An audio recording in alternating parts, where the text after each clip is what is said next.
안녕하십니까. 마태복음 강의 세 번째로 오늘은 마태복음 2장 1절부터 12절 말씀을 중심으로 해서 예수님의 탄생 이야기를 함께 나누도록 하겠습니다. 마태복음 2장 1절부터 12절 말씀은 예수님의 탄생과 유아기의 이야기입니다. 그런데 예수님의 유아기에 대한 기록은 여기 마태복음과 누가복음 단 두 곳에 기록이 있습니다. 아기 예수님이 베들레헴에 계시는 동안에 두 그룹의 방문자들을 맞이했습니다. 그 하나는 누가복음 2장 1절 이하에 나오는 목자들의 방문입니다. 목자들은 유대인이었고 베들레헴 가까운 곳에서 양을 지키는 사람들이었습니다. 가난하고 어려운 사람들이었습니다. 또 하나는 오늘 본문에 나오는 마태복음 2장 1절부터 12절에 동방박사들이 예수님을 방문한 것입니다. 동방박사들은 먼 곳 바벨론에서 온 사람들이었습니다. 자, 우리가 본문을 자세히 살피고 그 본문을 익숙히 알고 그 본문이 우리들에게 하시는 말씀을 알기 위해서 이 마태복음을 함께 나누는 것인 만큼 우리가 본문을 익숙하게 이해하고 본문을 잘 알기 위해서는 먼저 본문을 자세하게 관찰하는 그 관찰이 필요하고 그 관찰을 할 때 문맥을 따라 뭘 의미하는지를 설명하는 것을 우리는 해석 또는 설명이라고 하고 이 설명을 통해서 명확하게 교훈이 나오는데 그 교훈을 우리가 삶에 적용해서 삶으로 사는 것입니다. 우리가 성경 본문을 그 한 본문에서만 이해를 하게 되면 해석을 명확하게 올바르게 할 수 없고 또 핵심을 놓칠 수도 있습니다. 그래서 다른 성경 구절과 비교를 하는 비교법이 있습니다.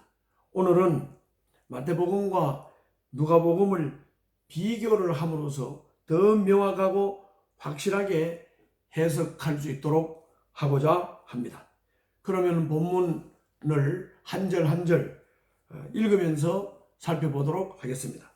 먼저 여러분들도 마태복음 2장 1절 보시기 바랍니다. 저도 읽겠습니다. 헤롯 왕 때에 예수께서 유대 베들레헴에서 나심에 동방으로부터 박사들이 예루살렘에 이르러 말하되 라고 했습니다. 여기서 의문이 생깁니다. 요셉과 마리아는 갈릴리 사람인데 어떻게 베들레헴에서 아기 예수를 탄생시켰을까, 출생했을까 하는 의문입니다.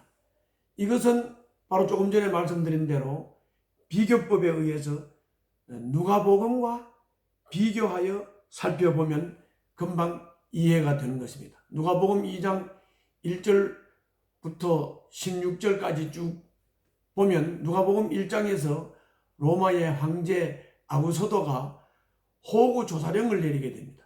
그것도 고향에서 호구조사에 임하도록 했습니다. 그래서 요셉은 다윗의 후손이었기 때문에 자기의 고향인 베들레헴으로 갔습니다. 그리고 베들레헴에 갔을 때 마리아가 만삭이었고 이상하게 거기 도착했는데 그냥 해산을 하는 상황이 되었고 거기서 해산을 하자 사람들이 인구조사 때문에 많이 모여서 여관을 정하지 못했기 때문에 해산을 하고 구유에다가 아기를 누이게 되었던 것입니다. 이렇게 볼 때 예수님은 예수님은 갈릴리 사람인데 바로 베들레헴에서 탄생한 이유가 명확하게 드러나고 나타나는 것입니다. 그리고 또 한 가지는 이게 오늘 동방박사들이 예수님을 경배하기 위해서 예물을 가지고 왔습니다. 그런데 우리는 이 마태복음 본문만 보게 되면 동방박사들이 예수님이 탄생하자 그 갓난 아기에게 경배를 하기 위해서 동방박사들이 왔다고 생각을 합니다. 그러나 누가복음하고 비교를 해서 살피게 되면 바로 이 문제가 또 금방 해결이 되는 것입니다. 아까도 잠깐 말씀을 드렸습니다마는 목자들은 베들레헴 가까이에서 양을 지키는 목자들이었습니다.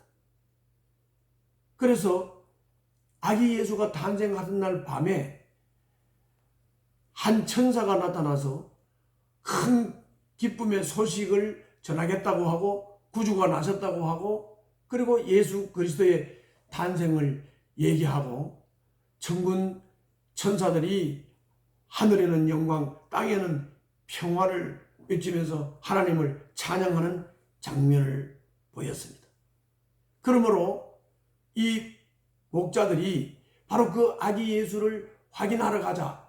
그래서 아기 예수를 확인하러 가서 아기 예수를 찾고 그 아기 예수에게 하나님께서 한 천사를 통해서 전해줬던 소식을 그게 전하게 되는 것을 볼 수가 있습니다. 그리고 마리아는 그것을 마음에 고이 간직을 했고 다른 사람들은 이상히 여겼다고 했습니다. 그러므로 우리가 성탄 카드를 볼 때 성탄 카드에 동방박사들 그림과 목자들 그림과 구유에 누워있는 아기 그림이 같이 나오는데 이 성탄 카드는 잘못된 것입니다. 목자들이 갓난 아기, 구유에 놓여있는 아기를 찾아서 만나고 기쁜 소식을 전했습니다. 이거는 갓난 아기 때 일입니다. 이건 누가복음에 기록되어 있습니다. 오늘 본문에 기록되어 있는 동방박사들의 방문은 그것으로부터 약 40일 후의 일인 것입니다. 아이를 낳으면 8일 동안 몸조리를 하고 그리고 정결 예식을 하기 위해서 33일 동안 산모가 밖으로 나오지 않았습니다. 그리고 정결 예식 기간이 되면 40일이 되는 날 정결 예식을 했다고 했는데 누가복음에 바로 정결 예식에 대한 기록이 나와 있습니다. 그러므로 이 성탄 카드가 왜 잘못됐는지 우리가 금방 이해할 수 있고 명확하게 이해할 수 있고 구유에 누워 있는 아기를 만나러 온 것은 목자들이 바로 만나러 왔고 예수님의 탄생 소식을 전했던 것이고 동방박사들이 방문한 것, 즉 오늘 본문의 동방박사들 방문은 한 달쯤 뒤에 일이었다고 하는 것을 알 수 있습니다. 2절을 보면 유대인의 왕으로 나신 이가 어디 계시냐? 우리가 동방에서 그의 별을 보고 그에게 경배하러 왔노라. 자, 앞에 설명을 듣고 이 본문을 읽으면 이게 어느 시점에 일어난 일인지 금방 이해할 수가 있는 것입니다. 헤로드 왕 3절, 헤로드 왕과 온 예루살렘이 듣고 소동했다.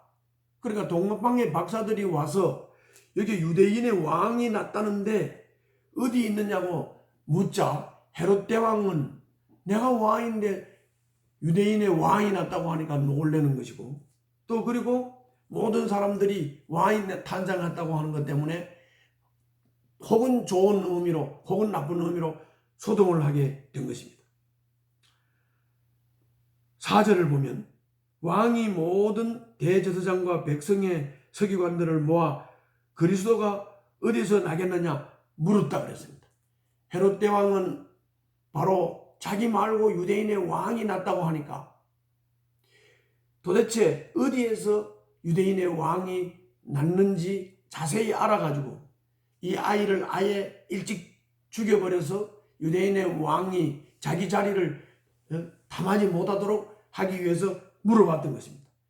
이때 헤롯 대왕의 물음을 대답하기 위해서 대제사장 서기관들이 대답한 내용이 5절 6절입니다. 5절 6절을 보면 이르되 유대 베들레헴이오니 이는 선지자로 이렇게 기록된 바 또 유대 땅 베들레헴아 너는 유대 고을 중에서 가장 작지 아니하도다. 네게서 한 다스리는 자가 나와서 내 백성 이스라엘의 목자가 되리라 하였음이니이다 라고 했습니다. 바로 이 대제사장 서기관들은 미가 선지자가 예언한 내용을 명확히 알고 있었고 그 미가 선지자가 예언한 바로 이스라엘의 목자가 바로 베들레헴에서 탄생한다고 하는 것도 명확하게 알고 있었습니다. 7절을 보면 이에 헤롯이 가만히 박사들을 불러 별이 나타난 때를 자세히 물었다고 했습니다. 앞에서 말씀드린 대로 이 태어날 유대인의 왕에 대해서 자세히 알아가지고 겉으로는 자기도 경배하려고 한다 이렇게 하지만 사실은 이 유대인의 왕으로 태어난 자를 싹부터 잘라야 헤롯 자기가 유대인의 왕의 자리를 끝까지 지킬 수 있기 때문에 자세히 물어봤습니다. 8절에 보면 베들레헴으로 보내며 이르되 가서 아기에 대하여 자세히 알아보고 찾거든 내게 고하여 나도 가서 그에게 경배하게 하라 이렇게 말한 것입니다. 자, 앞에서 말한 것 자세히 오늘 이 본문과 비교를 해보면 헤롯 대왕의 속셈도 나옵니다. 또 대제사장 서기관들이 미가 선지자가 예언한 것을 명확히 안 것도 우리가 알 수가 있습니다. 9절을 보면 박사들이 왕의 말을 듣고 갈새 동방에서 보던 그 별이 문득 앞서 인도하여 가다가 그러면 동방 박사들이 별의 안내를 받아서 예루살렘까지 왔고 별을 놓쳤습니다. 그래서 헤롯 대왕과 예루살렘의 사람들에게 유대인의 왕께 경배하러 왔다고 그 왕이 태어난 곳이 어딨냐고 물었던 것이고 이것 때문에 헤롯 대왕도 알고 예루살렘의 모든 사람들도 알았던 것입니다. 그러나 박사들의 말을 듣고 헤롯 대왕이 음흉한 생각으로 그 왕을 발견하면 자기들에게 말하면 나도 가서 경배하겠다고 했는데 바로 그 별이 다시 나타나서 이 동방 박사들을 인도를 했고 그 별이 머무르는 곳에 들어가서 아기 예수를 만나고 아기 예수에게 10절에 보면 그들이 별을 보고 매우 크게 기뻐하더라. 집에 들어가 아기와 그의 어머니 마리아가 함께 있는 것을 보고 엎드려 아기께 경배하고 보배합을 열어 황금과 유향과 모략을 예물로 드리니라 했습니다. 이렇게 해서